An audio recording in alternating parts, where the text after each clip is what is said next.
Hello, everyone. My guest today is Robert Cornish. He's the founder and CEO of Richter and Companies. He started the company, which is Bootstrapped, in 2008, at the beginning of the economic collapse.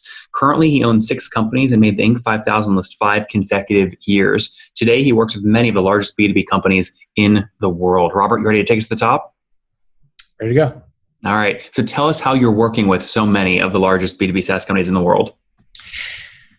For us, it started, we bootstrapped the company, started very small, and it just started to really kind of elbow our way in, quite frankly. To get to the initial logos, I remember getting SAP and getting HP and sort of getting traction there, but it was very hard initially, and we had to really aggressively sell and kind of fly under the radar on some companies, like maybe win a little sale and then get the logo and get in and win some people over. And then from there, it kept building. But I've been obsessive about it for probably 8 years of just What's the product though, Robert, first? Oh yeah. So for us, we do a lot of video content. That was usually the foot in the door. We create a lot of video content for the sales journey. So when you think about any one of these enterprise level sales that they're doing, they need content to help support that journey. So video is a lot of what we do. Nowadays, we've kind of evolved to doing a lot more, but video is a big part of it. Yeah. So on the website, you talk about video campaigns, enterprise, and then you list many of your large clients: Disney, Cox, Netgear, etc. So did you come from these guys? How have you landed them as logos? Yeah, just being scrappy. No, I didn't come from them. I did grow up in a business that, my dad helped build to a significant size, over $1 billion. And so I think there was some familiarity for me, quite frankly. I think there's some lesson there from being close to it and seeing it, and that always kind of stuck in my mind. But and so I always wanted to go after those kinds of companies that are $1 billion plus. And it just came down to networking. It just came down to cold calling and just doing the work and making the calls and making the relationships. And I think when you're brave enough, just go do that, you can break in. And we just continue to break in, make those calls. And I think a lot of people are sitting there going, how do I get AT&T, or how do I get this company? But the truth is, these people are people just like you and I, obviously, and I know that you deal with all these people and you've interacted with everybody. And I think that ultimately you have to understand that they are just people with problems that they need to solve, and you have to find a way to get to them and have a compelling offer. So we'll dive into one of those real stories in a second, how you landed at AT&T, what you actually did to sort of weasel you and get your way in there, nudge your way in. I use the word weasel, that's negative. I should say nudge your way in. I guess so. Forcefully push your way in. But let's start from like macro level for a second. So total revenue in 2019 was what? 2019 was about 3.5. That was actually a really tough year for us, to be honest. We were actually down. My mom passed away, and I had to buy out my partner in 2019. It was a really tough year. We typically do around 4 or something, 4 or better, and it was a rough one for us. Mm-hmm. What did you do in 2018? 2018 was about 4. Okay, and what do you think you'll do this year? Just under 5 this year. Okay, got a 4.8. And so let's sort of break that down, right? When you did $3.5 million last year, talk to me about like one of the services that one of your big customers paid, and maybe tell me the story of how you delivered. Yeah, so that would be our enterprise program. And so what we started moving away from transactional and moving into what we refer to as enterprise, and that's looking at the entire sales journey from start to finish. So when you think about a B2B sale and you think about everything that they go through, from the initial contact and the initial lead all the way through to a closed deal, and you start looking at all the gaps in between and think, what do they need if you're in B2B sales selling something that's enterprise? We look at it from a product box cube that we created, which is basically marketing, sales, training, and customer experience. Mm-hmm. And so by breaking that down to how do we help support all those different things, that's what we did essentially with AT&T. And it just happened with them that they needed a huge amount of training. So we basically ended up mapping out their sales journey. They were launching DirecTV Now, the product DirecTV Now, and they had like 2,300 sales reps on the ground that needed training. And there was inconsistencies in terms of what was happening and what they were doing. And so our job was to basically build a repeatable, scalable training model. And so we helped do that. To train new sales reps selling this DirecTV program. Right, and the people on the ground. So they're all saying and doing the exact same thing. So they could take that series of content that we created. We built out a series of 9 videos, some drills, and some other things, and they could deploy that through their LMS, learning management system, to make sure that everybody's doing the same thing. Mm-hmm. And there were 2,300 reps you trained on that? Yeah, well, they would deploy that through the LMS. How many reps though were taking your program, watching the 9 videos, doing the drills? Somewhere around there, 2,300 reps. Yeah. Okay. And so the reason I ask is I'm curious how you build. Do you build based off number of reps that are going to be consuming the content or something else? No, we just have like an enterprise contract, a budget that they commit to per year. I think in that scenario it was 200,000 or 300,000 or something like that. It wasn't all for that, but it was part of that went to train. What else goes into if they pay you $250,000, what else? What else do they get? Some of it's just a la carte, to be honest, different divisions that need different things related to sales enablement. But it could be, like I said, it could be from marketing, sales, training, and customer experience. So for example, we might be building out, when you look at the sales journey, we might be mapping out their sales process and arming the team with everything that they need to help follow up and follow through and nurture the sales cycle. We found that on average, people follow up about 3 times. But it takes 18 plus contacts to actually close a deal. So there's a big discrepancy between those two. And you start looking at it and go, well, why are they not following up? And you start finding that they're running into call reluctance, they're running out of gas. So these large companies are spending a huge amount of money on driving a lead in the first place, but then they're not really supporting the sales enablement side enough to actually see it through and get a closed deal. So we start creating content, whether it's decks, case study material, experience trailer content, all the different things are going to help win confidence and give them tools to stay the course and close the sale. And in a given year, like 2020 here, it sounds like you work with between like 10 and 20 customers, something like that? Well, right now, I mean, we have 200 projects going at any one time. And right now we have many, many customers. We don't have like a large agency where they only have 10 or 20 customers that they're working with. So we actually have quite a lot more than that. So how many customers are you working with today who are paying you for your services? Right this minute, it's probably somewhere around 100. But in terms of the enterprise contract, it's probably somewhere around 10 or 15. Yeah. Okay. That's because I'm backing into 5 million in sales this year, $200,000 to $300,000 contract prices. That would be somewhere between 10 and 20 customers. Right. And so we're in the middle of transitioning to more contracts, right? We want to have 80% contracts and 20% transactional. Right now, we still have probably 80% transactional and moving in and 20% contract. So that means this is code for you're moving downstream. You want more customers paying lower prices, so there's less concentration risk. Yep. Why make that decision? A lot of people want to go the other way. It just seemed to work. It's working for us, and it's the numbers are showing up in terms of our growth and what we're doing, and also it allows us to really invest in the company. Like with AT&T, we can really focus on helping them solve problems and put more people internally on AT&T to deliver better customer experience, better work, hire better talent. Right now, we're talking to some people we're bringing on board, high-end 3D animators and people who can do incredible work. I think it's more focused and actually enjoy it better. How can you be more focused though if the total number of customers you're serving is growing? I mean, sorry, I may have misspoke. We're moving more into more enterprise contracts. So you would be moving. So when I ask how many customers do you have, and you say hundreds, and then you say 10 to 20 enterprise, what you're saying is you're trying to get rid of the lower paying hundreds and move more into the only 10 or 20 contracts at higher ACVs. That's right. Oh, I see. Yeah, okay, misunderstood you. Okay, got it. That makes sense. And so to flesh out your team for me, you mentioned 3D animators. How many people total on your team today? About 35 total right now. And I mean, what are the main skill sets? Any engineers?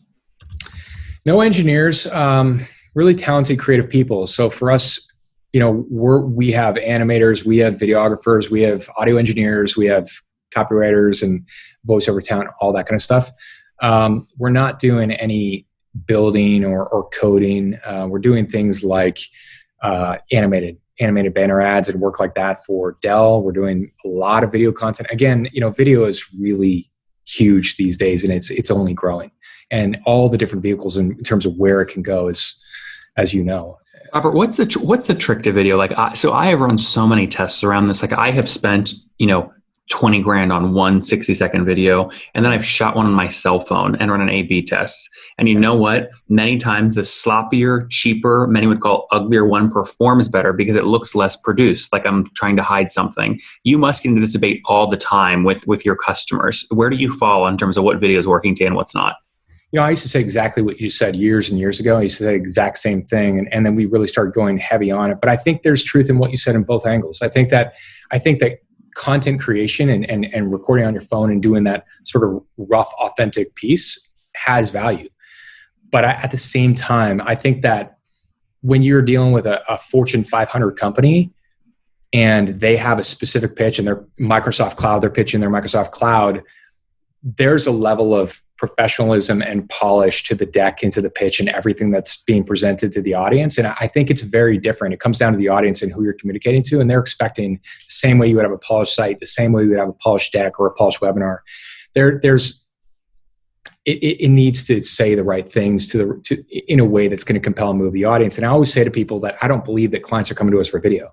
I believe they're coming to us for communication. Our job is to actually understand who's watching this, why they're watching this, what are the pain points, how to get in their head, and how to move people in a way that's compelling. And ultimately, that's what we're doing. I think anybody can create a video. Ogilvy is one of... Yeah, I would say Ogilvy is one of your customers. You very much have the sort of new, refreshed, 2020 Mad Men look going on with what you're wearing and your background. Do you want to build a massive sort of $1 billion agency here, or can you sort of write code around some of the stuff that you're doing and build an interesting software company? I want to do the first thing you said. I've always wanted to do the first thing you said. Yeah. Interesting. And why is that? I mean, it sounds like your family comes from a sort of business lineage. Where's the creative gene come from? As long as I can remember, I always wanted to be an entrepreneur. Since I was like 8 or 9, I'd be writing ideas for businesses. And so it's just who I am. I think it's always what I wanted to do. That was the one thing that I really had a strong reality with my dad on. That's what I want to talk about. We were talking about business. And so I had that, luckily had that exposure. So if we went golfing, I would be out there talking business with other people. And I think that since I was young, I was talking to some of the top people at General Electric when I was like 14.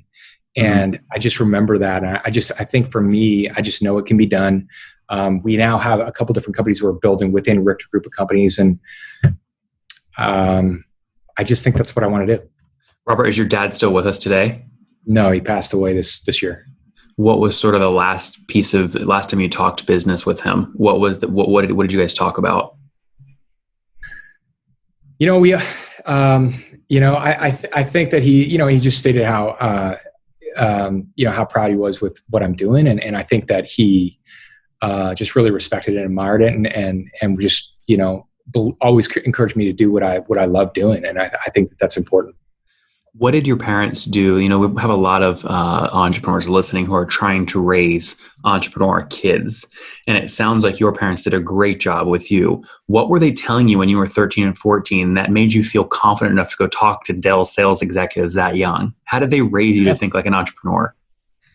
Honestly, I think one of the best things you can do for people is just believe in them. And I think that my parents, they just believed in me. So no matter what I was doing, they just kept encouraging me and sort of fanning your confidence. The truth is, one of the strongest things you can have is confidence. And that was one of the things where I knew that my parents were in my corner cheering me on, especially my mom. And I think that has always anchored me. In fact, when she passed away last year, that was one of the things that I had this huge gap and I had to kind of replace and find a way to replace that.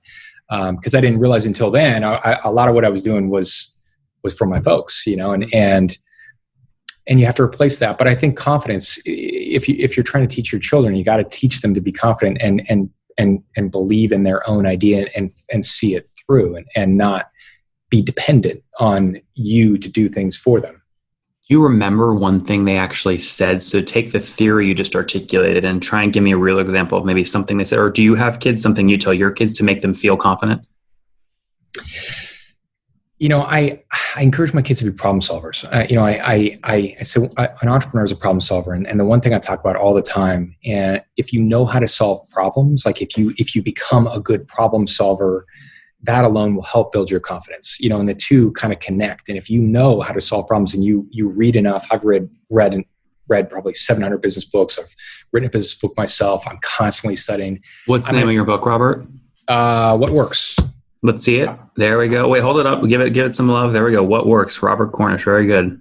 I'll send you a copy. All right. I love that. But yeah, I think problem solving. And so do you find yourself sort of repeating the same line to your kids? Like they'll come to you with a problem and you'll say, son, I know you can figure it out. Or, do you find yourself sort of repeating the same sort of, what is that line? Oh, absolutely. Absolutely. My son came to me recently and was asking me how he could make money. And I said, I said, I have a million ways to make money. The question is, do you know how to make money? You need to start coming up with ideas on how to do it. I could tell you all day long, but if you can't figure it out yourself, you need to know that you need to start listing and writing out and getting your creative gears going of how you could make money. So you should flip it around and come to me.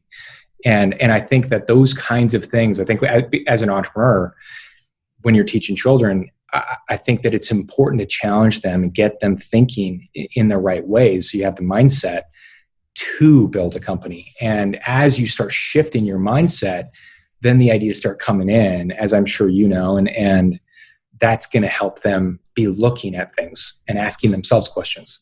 I'm not a father, so I'm vicariously living through you. But one of my good friends, who's a very successful entrepreneur by any way you'd want to measure it, recently shared with me, "Hey Nathan, we were just casually chatting. He said, I'm so excited because his son had finally asked for this I guess it was a pair of pants that my founder parent would not buy for the child." So his response, he said he loved the fact that his kid asked for that because he could then bring up the money conversation and say, well, son, if you want to go buy that $90 pair of jeans and I'm only willing to spend 20, you've got to go figure out a way to make $70. Mm-hmm. And he said he could feel his son's sort of brain start going. And the next picture he put on Facebook was his son mowing lawns of his neighbors. So is that important to your kids thinking about entrepreneurship? Don't they have to sort of desire something they can't currently have? And then as a parent, you have to create the gap and let them go figure it out. Yeah. I do. I definitely think that. I think that all of us are a little different as well. And I think that you have to understand each character, each person, the same way with your employees, how each one is different. And you have to understand what they respond to. I respond to certain things, but then I think that some people respond to different things. And I think that's true. I think that's a great example. If you're ambitious and there's something that you want, and then you back into it in terms of figuring out how to get it, then that's going to help them. But I think other characters are a little different as well. And you have to figure out what is that thing that they want or what's going to get them to understand that lesson. But I do think that everybody is not the same. And so there's not necessarily a one fit all type thing. And so I think the first step as a good parent and certainly as a good leader is to understand your people and understand how they respond and how they learn and then how you need to teach them to get there. Robert, as we wrap up, let's circle back to your business. So you'll be just shy of 5 million this year. I mean, what are some of the key metrics you're tracking as you're growing the agency? Is it sort of billable hours and what you bill at rate versus your cost, or what are some things you're tracking? Yeah, I mean, sales. We measure sales. We measure value of service delivered, which is the overall value of each thing that we're delivering. So when we're delivering a video, we put a value on every single thing. I see you're drinking I got some of those, the super coffee.